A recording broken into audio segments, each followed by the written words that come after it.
The haunting mind refers to our thoughts and brain when left to its own devices. In boredom, stagnation, or idleness, it will always wander and create its own simulation in its search for stimulation, whether that be doubts, fear, or simply conjuring something out of nothing. When left unattended, it becomes particularly troublesome. The worst is when you have nothing but your phone, aimlessly scrolling, searching for anything to pass the time. If life feels tumultuous, depending on your personality and circumstances, your mind can magnify worries to inflate insignificant concerns that were as small as an ant into towering elephants, leaving you feeling anxious. The mind operates on multiple levels. Sometimes it will take something and multiply it, compounding the issue and adding to the weight of our burdens. When you're worried, depressed, or stressed, every minor detail can become a stressor, multiplying the pressure we feel. In those moments, we often seek out distractions or someone to share the burden with. Indeed, with the bad, there's also some good. As I mentioned before, the mind possesses the remarkable ability to compound our thoughts, especially during special, joyous, or even peaceful occasions involving a specific person or thing. Simply being in the right place at the right time can amplify the positive vibes from a delightful experience. For instance, spending time with friends who generally care about you can enhance enjoyment twofold. Consider the short story, Just a Few Small Breaths. Even the smallest, seemingly insignificant moments can exert a profound impact on our lives, enriching our existence in unexpected ways. These moments, though fleeting, contribute significantly to our overall well-being and sense of fulfillment. Our life is shaped by our mind, for we become what we think. Joy follows a pure thought, like a shadow that never leaves. By Buddha. The next question we must consider is, can the mind also subtract from our experiences? Indeed, it can, and it does so in various ways. One such way is through direct subtraction. For instance, imagine eagerly anticipating spending a day with someone, only to find that in the moment their presence turns what should have been a joyful occasion into a disappointment. Another example is when you place an order for food, investing a decent amount of money with high hopes for a delicious meal, only to receive something that falls short of your expectations, leaving you feeling let down. In these instances, it's not that the experience is necessarily bad, but rather that it fails to meet the expectation you had set. It's a subtle yet distinct form of subtraction from the overall enjoyment you had hoped for. Just as events can add positively to our lives, they can also subtract from our happiness when they don't unfold as expected. Now, the next question is, how does it feel when the mind gets out of hand? Honestly, when I dwell on tough times, it feels as though the walls are closing in on me, triggering fatigue and overwhelming emotions. At its worst, it feels like drowning. Growing up, I never learned how to swim, nor did I learn as I got older. But due to my height, I could walk along the bottom of certain depths, whether in pools or at the beach. However, there were times when I let my better judgment escape me. Even though it would only be for a moment, I could feel the fear flash before my eyes and the sound of water rushing into my ears as I would flail, hoping desperately to regain my footing. In my mind, all I would say is, "Get up, please let me get up." As I closed my eyes, nothing mattered. No matter how I flailed, in that brief moment, trying to grasp onto something, anything, the only thing I felt was nothing but fear. Even when I was in no real danger, that brief upheaval would make it feel that way. That's the situation your mind can create when you let it. As it drowns you in doubt, it also washes away your confidence. Another thing that came to mind is, what is the point of yelling? It can often trigger various responses and negative feelings. Over time, I found it somewhat amusing because I've never quite grasped the purpose of yelling, specifically as a response to heightened emotions. Now, in its practical use, I understand that yelling is often about ensuring you're heard, whether in a noisy or quiet environment, to convey urgency and garner attention. It also evokes a primal instinct for everyone to turn their focus towards loud noises, whether to alert to danger or signal a need for help. That's all fine and dandy. But then there are those situations where you do so because that's just how some people communicate. They might come from a loud familial environment, or perhaps they simply haven't learned how to manage their emotions well. But there are various reasons why someone might raise their voice. However, at the same time, raising your voice can also be a significant waste of energy. The louder you yell, the more energy you have to expend to make your point. It all depends on the situation and the context. For example, in the case of a bickering couple or co-workers with differing opinions, one person raising their voice might prompt the other to do the same.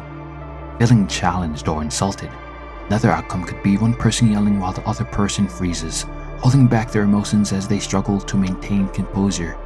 Tears threatening to spill. Sometimes they succeed, sometimes they don't. What's left to behold can sometimes be a sorry sight, as the response to this small spark of conflict may escalate into more anger, frustration, and yelling from the one who started it, or both parties may end up feeling terrible. These responses to such actions vary even more depending on whether it's a man or a woman, a child or an adult, and whether the situation leads to ridicule or easing off. When it comes to your mind, sometimes when things are stressful, it's like being in the dark. In that darkness, it feels as if everything is closing in on you, but you can't see it. You know there's nothing there, but it feels like everything unknown is staring at you from everywhere. You tried to run, but did you go anywhere? I think I did, but I can't tell. Is there a door, or is this just air? Where's the light? Will I find it here, or am I lost in this plight? Leaving you feeling alone and exhausted in fear. All blame is a waste of time. No matter how much fault you find with another, and regardless of how much you blame him, it will not change you. The only thing blame does is to keep the focus off you when you looking for reasons to explain your unhappiness or frustration. By Casey Stengel. Frustration. The more frustrated you get, the more you feel as if nothing is worth it, and the darkness seems to envelop you even more. In these moments, people tend to seek out any source of light, whether it's through relationships, fate, self-reflection, or even connections with animals. Some might argue that even our imagination serves as a form of inner light. However, like a double-edged sword, the mind has the power to transform emptiness into chaos, a cat into a lion, and a small issue into a raging storm. It can distort our perceptions of friends, family, and even reality itself, sometimes making existence feel unbearable. So, what can we do when our minds are in turmoil?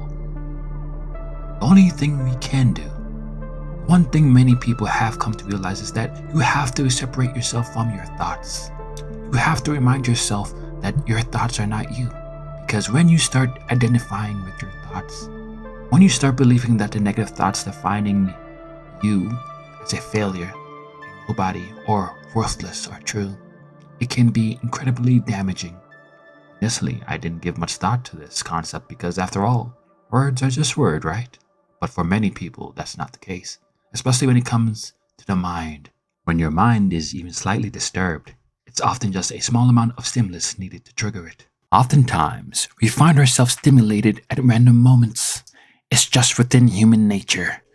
Because what I find is, even when we have no problems, even when we have no battles or worries to fight, both figuratively and literally, we still manage to create our own enemies, our own downfall.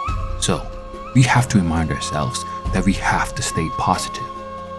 Another situation that arises is when we believe that there is no point in asking or doing anything because we fear we're going to fail. Sometimes, even when faced with the prospect of venturing into new territory, you just have to puff up your chest, release stress, stretch, or breathe and affirm, I can do this. Closing your eyes, taking a deep breath, engaging in a small meditation, or saying a prayer can all provide a helpful boost.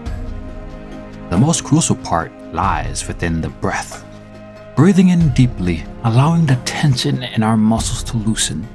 This is one way to deal with stress, especially for those experiencing panic attacks. It's essential to remember to take time to breathe, Simply inhale and exhale.